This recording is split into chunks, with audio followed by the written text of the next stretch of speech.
Bonjour à tous, donc ce soir je suis en compagnie de Benoît Lot, développeur et expert TFS Team System chez Bewise, et nous allons donc vous parler d'un projet qu'il a développé depuis quelques mois déjà qui s'appelle Bowie. Bonjour Benoît. Bonjour Patrice, bonjour à tous. Alors donc tu es l'auteur de ce plugin qui sert à quoi exactement? À quoi sert Bowie? Qu'est-ce que c'est?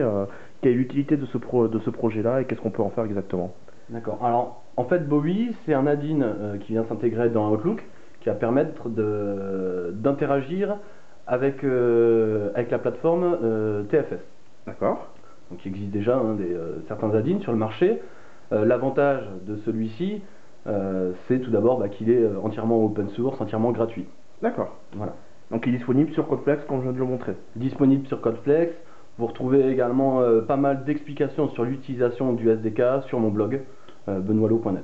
D'accord. Et on peut l'utiliser avec TFS 2008, TFS 2010? Exactement. Il fonctionne à partir de TFS 2008, donc TFS Ouais. 2008, TFS 2010. Bien sûr, il y a des fonctionnalités qui sont disponibles qu'à partir de 2010. Bien évidemment. Et également à partir de Outlook 2007. D'accord. Et il est compatible à Outlook 2010. D'accord. Et donc là, cet après-midi, tu viens de terminer l'intégration à la version de RC de Visual Studio 2010? Alors ça a été très rapide, hein. Il y a eu quelques petits changements au niveau du SDK.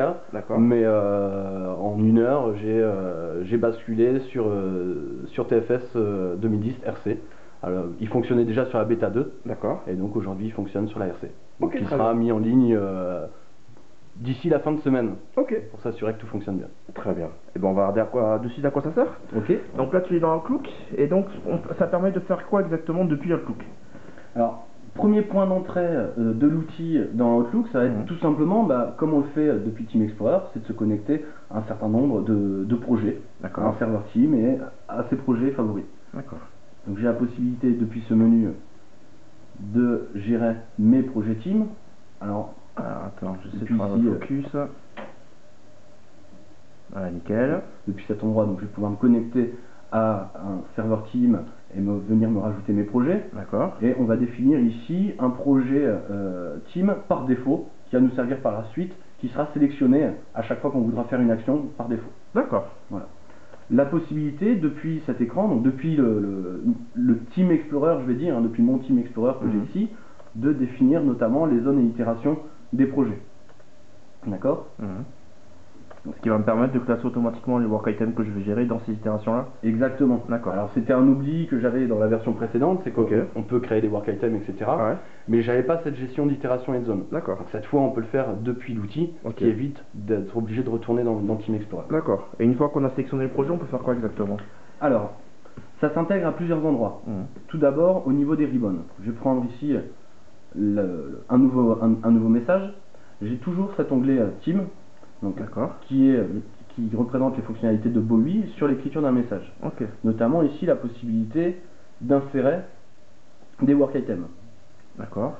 Dans le message. Alors bon ici j'ai déjà utilisé une requête, donc elle est sélectionnée par défaut. On peut en sélectionner d'autres. On retrouve toujours ce Team Explorer. D'accord. Donc on retrouve la même interface qu'on connaît déjà depuis Visual Studio en fait. Exactement.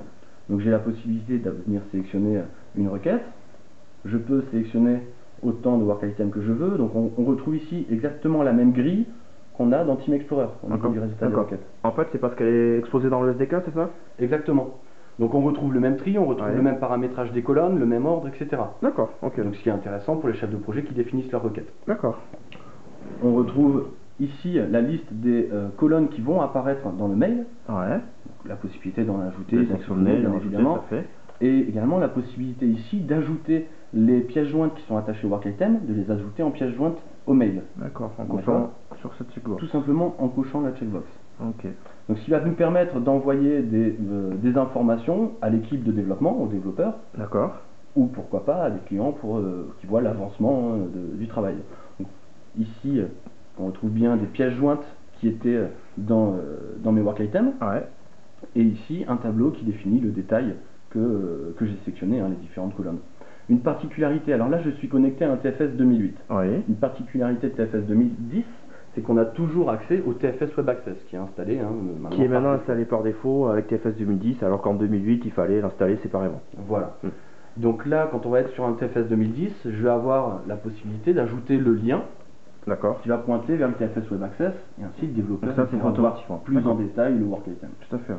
Voilà. Donc là, c'est le scénario où j'ai envie d'écrire des mails et je veux, relatif à mes work items, pour décrire mon projet, pour communiquer avec les membres de mon équipe ou avec mon chef de projet. Dans ce cas-là, avec Bowie, je suis capable de directement insérer mon work item sous forme de tableau. Est-ce qu'il y a la possibilité de directement les attacher sous une autre forme? Pas aujourd'hui. Pas aujourd'hui, d'accord. Non, pas aujourd'hui. C'est pas prévu pour l'instant, mais effectivement, ça pourrait être envisageable. À partir du moment où l'autre personne aurait Bowie d'installer, on pourrait imaginer un format de fichier qui, de l'autre côté, quand il le reçoit, il lui dit tiens, tu as un fichier de type work item attaché, je te les présente autrement. D'accord. Ce qui n'est pas le cas aujourd'hui. Au niveau de la présentation, je vois attacher les documents et attacher des reports, ça c'est Voilà, quoi exactement? d'autres fonctionnalités qui vont me permettre directement de me connecter au serveur d'équipe. D'accord. Donc au site SharePoint. Voilà, au site SharePoint, qui vont me permettre d'intégrer directement les documents en pièce jointe du mail. D'accord, très bien. Avec une petite case, une petite checkbox qui est en bas, attache to mail, ou sous la forme d'un lien. On ne veut pas avoir 10 mégas de pièces jointes. Les gens ont accès, ont des droits sur le portail Team. Donc je les ajoute comme des liens, et ils s'ajoutent ici, ce qui permet d'y accéder facilement. Et en plus d'accéder toujours à la même version, de ne pas avoir différentes versions qui se baladent dans la nature selon le mail qu'on a envoyé. La possibilité ici de me connecter au serveur de rapport. Alors on a ici un petit problème sur notre TFS, le serveur de rapport est à reconfigurer. D'accord. Mais j'affiche ici le rapport, et avec le bouton ici export, on va choisir le format, un format natif de reporting, donc c'est HTML, Excel, PDF, etc. Et de l'attacher en pièce jointe au mail directement. Donc c'est vraiment, on gagne du temps, vu que on récupère les informations directement depuis l'écriture du mail qu'on insère dans le mail. Ok. Donc ça c'est au niveau de l'écriture d'un mail. Ouais. C'est déjà pas mal déjà. Une vraie intégration. Alors, donc au niveau on retrouve bien work sûr item. les mêmes fonctionnalités sur tout ce qui est les tâches et les rendez-vous. D'accord.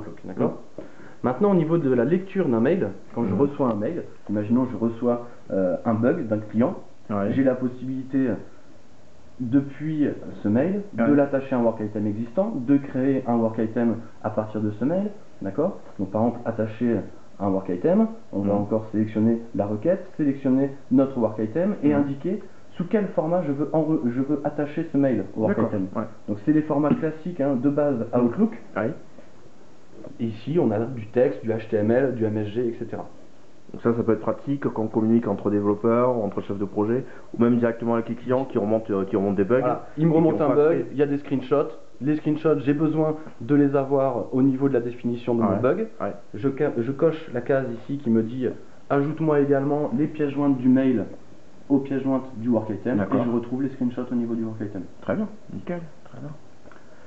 La possibilité ici, alors ce qui n'est pas le cas, mais si, bien sûr, c'est le cas, j'ai ce mail qui est déjà attaché à un work item, j'ai la possibilité de retrouver ce work item, et j'ai la possibilité de l'éditer. D'accord.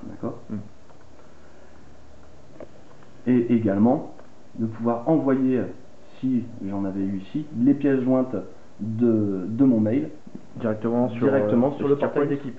Par exemple, le client nous fournit les dernières spécifications, des spécifications mises à jour, le cahier des charges, etc. On va les ajouter en pièces jointes sur le site. Sur le site SharePoint directement. Alors ça, c'est des fonctionnalités, je vais dire, assez basiques, assez unitaires de l'utilisation de Bowie. Après, il y a des choses plus avec des scénarios plus intéressants, et notamment la possibilité ici, sur un répertoire de mail, de s'attacher, de définir un lien entre un team project et ce répertoire de mail. Alors l'intérêt, il est où? C'est en fait quand je vais déposer un mail dans ce répertoire, je vais définir la création automatique de work item. Donc on voit ici qu'on crée automatiquement des work items de type bug. Je définis le mapping à faire entre le message et le bug, et différentes options au niveau du tracking du mail. Également la possibilité de télécharger automatiquement les pièces jointes sur le portail d'équipe. Ah oui, très bien. À partir du moment où on a défini ça, on peut faire également lui dire de déplacer tous les mails qui sont attachés à un work item, si l'état du work item a changé, dans un autre répertoire. Et une dernière fonctionnalité intéressante, c'est au niveau ici de mon calendrier, la possibilité de définir un lien. D'accord. Alors attendez, définir sur celui-ci. un lien entre mon calendrier et mes builds, afin d'afficher mes builds. De manière graphique, sur le calendrier? De manière graphique, on définit les couleurs à associer en fonction de l'état de la build, Oui. ce qui permet de visualiser assez facilement et enfin d'avoir accès au rapport qui est présent sur le TFS Web Access en 2010. Eh bien, très bien. Bon, merci pour cette démonstration de Bowie, donc qui est disponible sous forme de code source et gratuitement directement sur Codeplex à cette adresse, donc bowie.codeplex.com.